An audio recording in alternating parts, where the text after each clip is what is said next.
Bueno, y ya vamos a tener el gusto de comenzar esta segunda entrevista. Lo haremos con el ministro interino de Relaciones Exteriores, vicecanciller Nicolás Albertoni. ¿Cómo le va? Muy buenos días, gracias por acompañarnos. Gracias por venir. Un gusto. Una jornada además muy particular. Tenemos un listado, mire, muy grande de temas para conversar con usted. Bueno.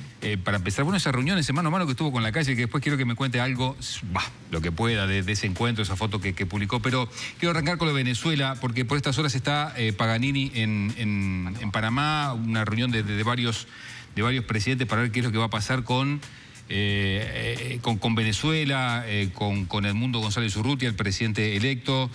¿Qué se espera de esa reunión de los presidentes allí en Panamá, Albertoni? Bueno, yo creo que por estas horas, dado que estamos a 48 horas de lo que esperamos que constitucionalmente se cumpla, que es un cambio de mando, es la señal. Estamos hablando de, creo que el último número que me comentaba el ministro eran unos 8 cancilleres de la región, que es un número importante, expresidentes, cerca de 10 expresidentes. Que es una representación importante, muy cercana a Venezuela, diciendo, señores, estamos esperando señales el 10. Todos somos conscientes que esas señales de parte del régimen no están dadas hoy, y va todo lo contrario. Pero como hemos dicho hasta que llegue el 10, la presión internacional se puede ejercer y es parte, y llega hasta el 50% de este tipo de situaciones, pero el resto se resuelve el día D, que es un cambio de mando, un día de cambio de mando o inicio de negociaciones, como han sido en otras transiciones democráticas, pero en el terreno. Y ahí normalmente, Alfredo, se dan 2 o 3 condiciones en las transiciones democráticas. Que la oposición esté unida, que en este caso se cumpliría, cosa que años anteriores no veíamos tan claramente, pero también que las fuerzas militares no sigan plegadas al régimen. Entonces, que esto es algo que se va a develar en ese momento del 9, en la salida a las calles de los manifestantes, que esperemos que sea de forma pacífica, y el 10 también esperando que se cumpla la Constitución. Entonces todo esto, más allá de nuevo de que lo que te digo será una señal y una presencia importante de lo que está haciendo en Panamá, es forzar todo lo posible para decir la comunidad internacional está expectante de que el 10 se cumple la Constitución. ¿Qué expectativas concretas de qué entonces? ¿Qué suceda el 10? ¿Que haya una decisión de Maduro de hacer la transición diferente? Porque parece inviable que, hay diferentes... González Urrutia pueda acceder, ¿no? Sí, de parte de Maduro no hay señales de que se sentará a hacer un cambio de mando. Es más, ya se autoproclamó e instituyó presidente, lo cual es absolutamente repudiable porque no cumple con la Constitución en términos teóricos de cuándo hacerlo, ¿no? Pero sí pueden pasar desenlaces en estas horas, de nuevo, cómo se posicionarán las fuerzas, también si se abre un canal de negociación, de transición, que repito, son instancias que se pueden abrir. No vamos a ser ingenuos y no vamos a estar esperando ver un cambio de banda presidencial el 10 de enero. Pero sí pueden haber por estas horas, dado el desenlace que puede verse, el régimen se lo está viendo claramente arrinconado. Arrinconado en su narrativa, está dando manotazos de ahogados. Ya países que uno pensaría que podían tener cierta cercanía de diálogo con Venezuela, también el régimen se ha aislado, el caso de Colombia, el caso de Brasil. Entonces, de nuevo, llamando mercenarios a países y a personas como si fuera todo el mundo en contra de Venezuela, incluye a un uruguayo en la lista, no se especifica nombre, pero todo indicaría que podría ser el uruguayo en que seguimos su búsqueda, que al día de hoy la Cancillería, el rótulo que estamos manejando es desaparición forzada, porque lo último que sabemos es que entra en la frontera de Colombia a Venezuela. La información que se tiene por parte de otros consulados es que es retenido por las fuerzas públicas y ahí desaparece. No tenemos más información. Eso es desaparición forzada, porque llega a haber alguien que lo detiene y después no sabemos su paradero. Hay un segundo pedido, ¿verdad? Oficial de la Cancillería. Sí, por estas horas vamos a estar enviando nuevamente. Es un tema netamente burocrático el por qué no salió, pero ya la instrucción del ministro estaba desde ayer, en estos días de hacerlo, así que va a salir una nueva misiva, reiterando la urgencia de saber información. Nosotros estamos a la espera de la última carta que no nos respondieron. Y uno esperaría en términos normales de que se responda esa carta. Asimismo, sintiendo que el régimen no está dispuesto a dar información, nuevamente estamos reiterando la urgencia porque ya vamos 80 y tantos días. Nos hemos visto hace algunas semanas atrás con ustedes y veníamos contabilizando los días. Lo cual, digo una nota al pie en esto, ¿no? En cualquier Estado de Derecho puede haber, de hecho, presos, y de hecho, lamentablemente hay presos uruguayos en el extranjero. Pero en cualquier proceso normal se debería decir las razones por las cuales una persona está detenida. Acá no hay ninguna noción de su paradero, lo cual habla, y Y lamentablemente, digo, se da este contexto, pero que Uruguay vive en carne propia lo que está viviendo muchos venezolanos cuyos familiares están siendo detenidos hoy por el simple hecho de pensar diferente, que en el caso de este uruguayo no lo era, ¿no? Era por el simple hecho de ser uruguayo. ¿Vinculantes que se puedan realizar en torno a este caso del uruguayo detenido forzosamente como sí, usted? Hay diferentes escenarios, pero ahí la potestad de la causa la tiene la familia. Es decir, no, el Estado puede seguir consultando, resaltando la urgencia, pero estrictamente los pasos a seguir, que puede haber en el ámbito multilateral y eso, es decisión de la familia, que obviamente queda estrictamente en la decisión de la familia hacerlo o no. Pero ahí sí, normalmente en estos casos de individuos, de personas específicas, es la familia quien decide dar el paso. Nosotros hemos asesorado a la familia en términos jurídicos de cuáles podrían ser esos pasos, pero está al lado de ellos decidirlo. Albertoni, por lo que decía, se pueden abrir muchísimos escenarios de aquí a 48 horas, pero originariamente y estratégicamente, desde el punto de vista político, ¿qué es lo que se pretende hacer el próximo 10 o 9? El canciller, digo, y esa representación que hay internacional, ¿van a ir a Caracas? ¿Se quedan en Panamá? ¿Cuál es la idea? Hoy por lo menos no está en los planes de que el canciller vaya a Caracas. De hecho, tampoco, vale decir, el régimen ha invitado a Uruguay, ¿no? Es decir, no hay ninguna oficialización, por lo que tengo entendido, hasta las últimas horas de invitación. No está en los planes que el canciller vaya. Sí sabemos que hay un grupo de expresidentes, eso lo sé por los trascendidos, que estaría en condiciones o con interés de acompañar a Edmundo González. Y bueno, veremos cuál es el desenlace de eso. Pero no, en términos de representación de Estado, Uruguay no estaría presente claramente. Bien. ¿Tuvieron alguna comunicación por parte de la próxima administración explicando por qué no hubo encuentro de la administración Orsi con Edmundo González cuando estuvo acá en Montevideo? No, yo por lo menos no. Sí, esa es la respuesta. Yo no he tenido, por lo que he hablado con el canciller, cada vez que hablamos tenemos diferentes temas, y tampoco tengo entendido que hubo algo formal de por qué no se recibió. Pero, ¿se invitó a Orsi formalmente a esa reunión? ¿Saben que no lo sé? Si específicamente se invitó. Tengo entendido que era con el presidente, y en este caso el presidente quería recibirlo de forma, una visita de un invitado, un presidente entrante, un presidente legítimamente electo, que de hecho ya es una figura protocolar que ya han habido otros casos. De hecho, me acuerdo en su momento, Santiago Peña, el presidente hoy de Paraguay, haciendo una gira previa a asumir como presidente, bueno, sin ir más lejos, el presidente Orsi visitando en Brasil, y ahí estrictamente fue una recepción bilateral de un presidente en funciones a un presidente entrante. Pero después, de nuevo, no sabemos cuáles fueron las razones por qué no lo ha recibido ¿Entiende que debió haberlo recibido o debió haberse juntado? Bueno, no me voy a poner a enmendar la plana a nadie, pero sí, yo creo que las señales de diálogo siempre son buenas. No vería mal de que mañana un candidato legítimamente electo, o como considere el Frente Amplio, pero por lo menos que participó en una elección que fue internacionalmente cuestionada y tienda una mano de diálogo a un gobierno entrante, me parecería de orden por lo menos escucharlo. La respuesta es que sí, yo vería que hubiera sido positivo, pero repito, no estoy para mandar la plana a nadie. Si lo digo desde un punto de vista más personal, me parece que el diálogo en estos casos hubiera sido muy pertinente. Un suceso de las últimas horas está vinculado al secuestro del yerno de Edmundo González Urrutia. ¿Qué valoración se hace desde Uruguay de ese hecho? Y bueno, es una mancha más, ¿no? de un régimen que está dando manotazos de aguados. Claramente todos signos de amenaza, de violencia.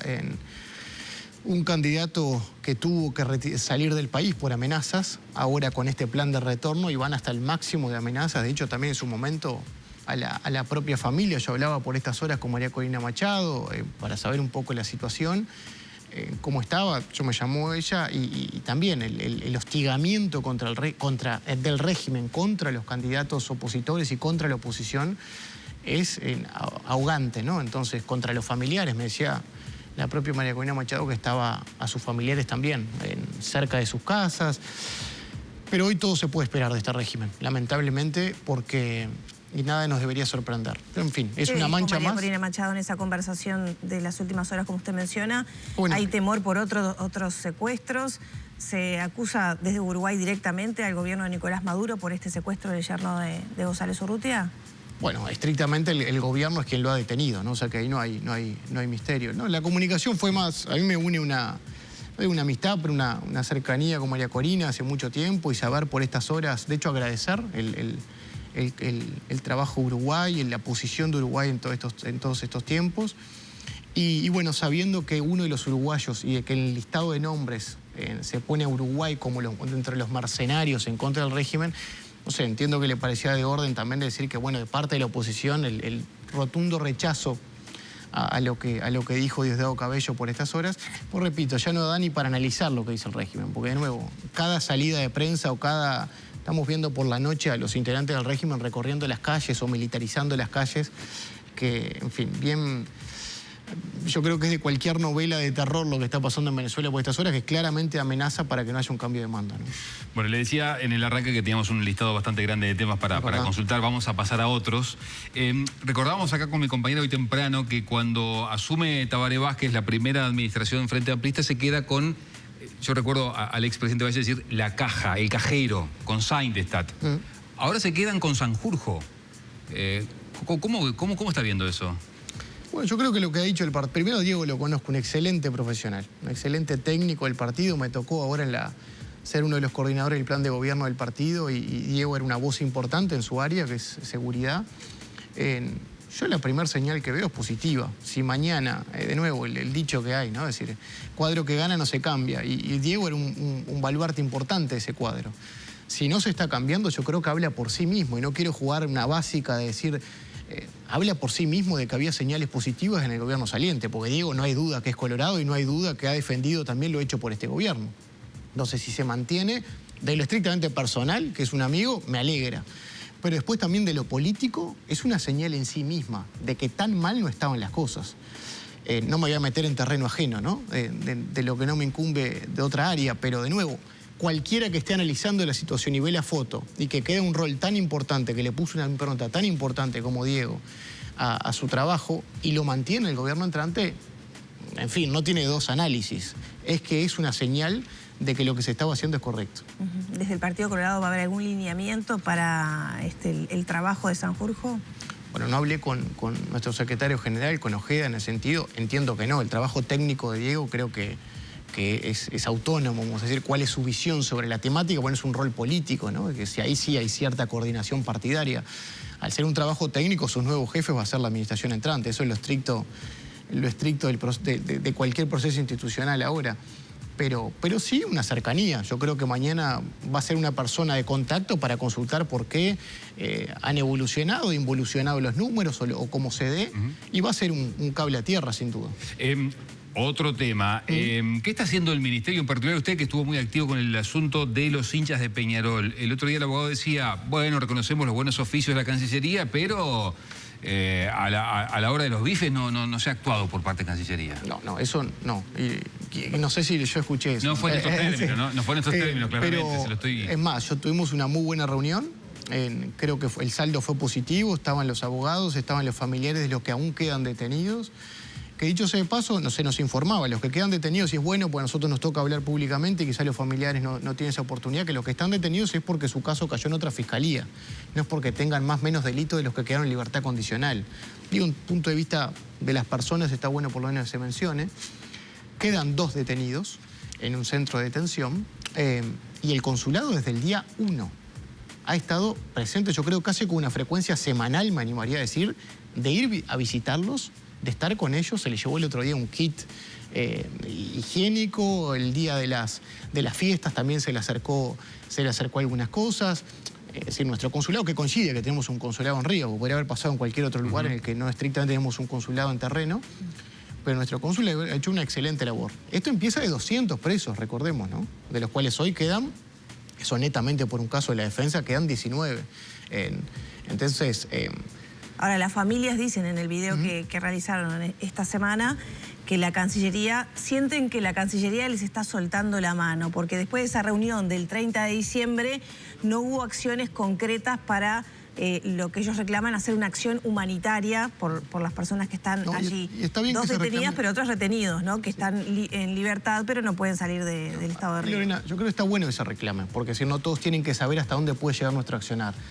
Pensémoslo a la inversa, que hubiera presos brasileros por un partido de fútbol y que mañana el gobierno brasilero nos manda a decir que se apure el proceso en la justicia o dar alguna señal de que no se está haciendo lo correcto. uno entiende, de hecho estamos seguros que hay una justicia independiente en Brasil, como la hay en Uruguay, y el proceso va a seguir. Lo que podemos hacer de la función consular, que es lo que resaltamos, es acercarnos, estar en... Nuestro cónsul ha estado cara a cara con los que están presos. Pero a nivel de Cancillería hacer un pedido humanitario por esas personas que están ahí, sobre todo las familias reclamaban la comunicación, ¿no? Una videollamada con las personas que están privadas de libertad. Se logra. Que se logró, pero por acción privada, no de Cancillería, según nos han explicado. Se logra.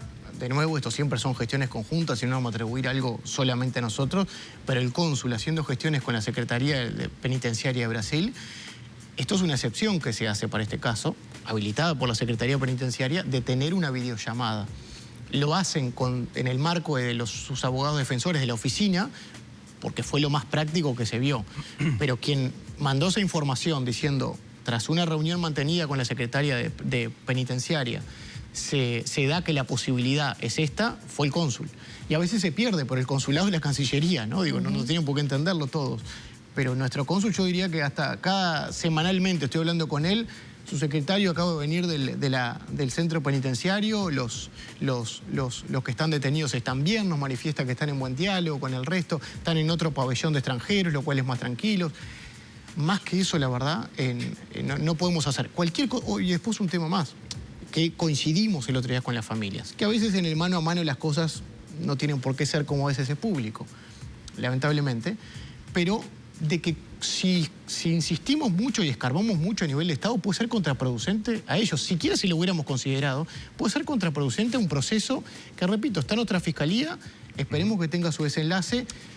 Todos. ¿Qué quiere decir eso? Por ejemplo, que tengan antecedentes en Uruguay, si escarbamos, ¿a qué se refiere? Si escarbamos en el sentido, si mañana se toma un rol, esto como una cuestión de Estado, que de nuevo no sería el proceso correcto a seguir cuando hay una justicia independiente en Brasil, no iría a favor de los propios que están detenidos que siga su debido proceso, ¿no? Es decir, sería hasta contraproducente que mañana la justicia se sienta presionada. Esto es un punto de vista más del entendimiento del análisis. Y coincidimos todos, de que los pasos que estamos tomando, concretamente después de esa reunión, el cónsul transmitió a la Secretaría de Penitenciaria de que habían manifestado los familiares preocupación por la situación humanitaria, personal, y eso se manifestó. Más que eso, de verdad, yo creo que estaríamos pecando en que se siga un proceso que esperemos termine como deba dilucidarlo de la justicia, pero lo más pronto posible. Albertoni, ayer el presidente de la República recibió cartas credenciales de una serie de representantes diplomáticos y yo miraba anoche un tuit suyo, que seguramente esto fue previo, usted podrá decir, no sé cuánto puede decir de este encuentro que tuvo mano a mano con el presidente de la República, pero usted tuiteó: buen mano a mano con el presidente de la calle Pou para pensar hacia adelante, seguir trabajando hasta el último día como si fuera el primero. Gracias por los consejos, la cercanía y la amistad. Y uno leyendo entre líneas dice, para pensar hacia adelante. ¿Qué estuvo pensando hacia adelante con él? Siempre explica, ¿no? No, pero digo, porque son frases, uno empieza a interpretar y entre líneas dice hacia adelante. ¿Qué estuvo pensando hacia adelante con el presidente? Alfredo, mira, la realidad es que, de nuevo, cuando uno está trabajando, ya llevo 2 años en el rol, con el presidente se maneja primero un rol de trabajo, pero después de mucha cercanía. Me ha tocado a mí por ser el más joven del gabinete, ¿no? Es decir, entro a la Cancillería con 36 años.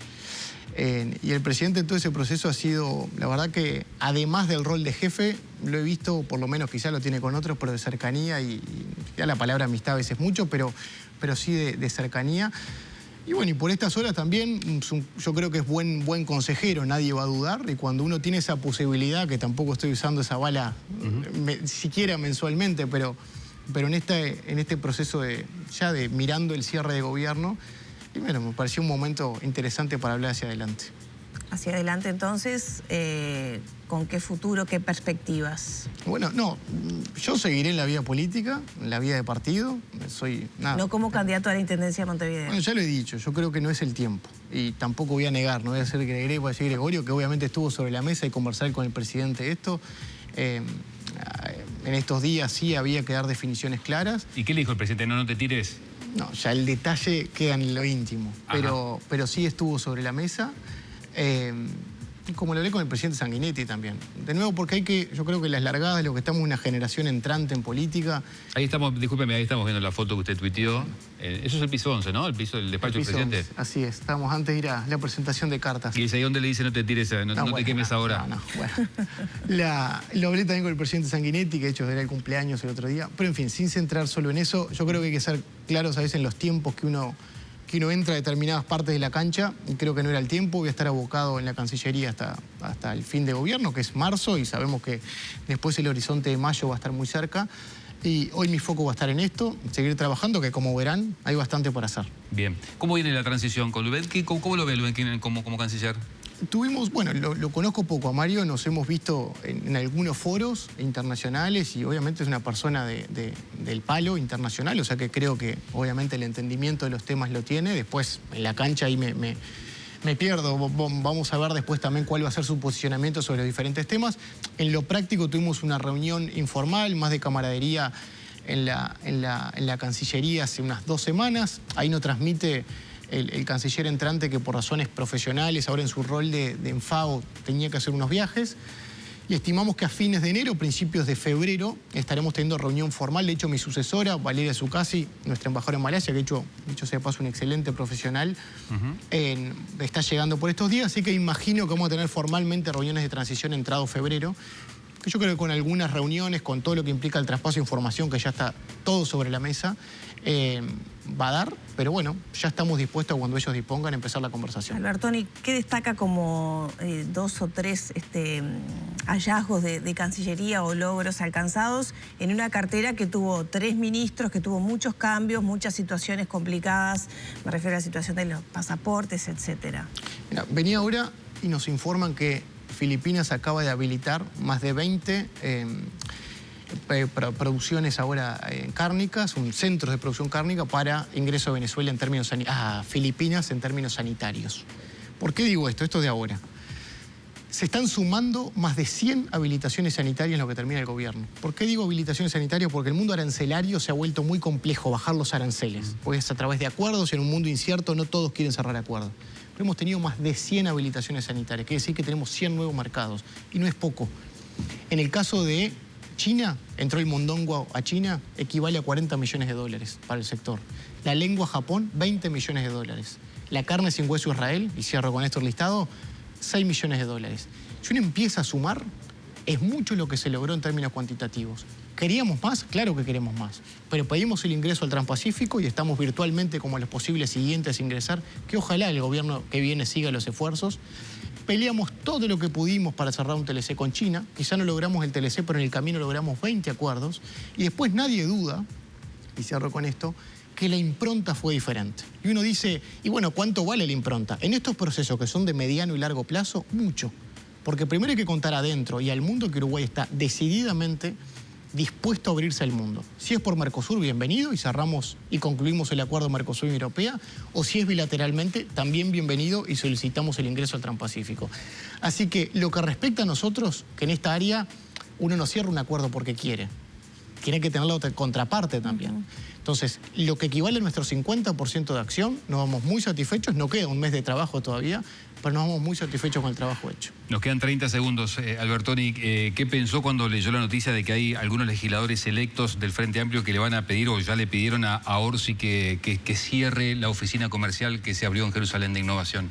La verdad que sorpresa, porque en realidad es neta, que es oficina de innovación, es con un perfil más académico que como originalmente de hecho se había pensado comercial. Sí. La Universidad de Tel Aviv existe antes del Estado de Israel, entonces estamos hablando netamente de una cuestión institucional en una agenda que nadie duda que a Uruguay le interesa, con un país que sigue una agenda de innovación importante, así que no hay razón hoy, desde un punto de vista de desarrollo, pero tampoco político, como para volver atrás. Pero no me voy a poner a tampoco dar guía al gobierno entrante, sí decir que nos generaría sorpresa que se vuelva atrás con esa visión. Nicolás Albertoni, muchas gracias por acompañarnos esta mañana. Gracias a ustedes. Hemos conversado con el viceministro de Relaciones Exteriores de nuestro país.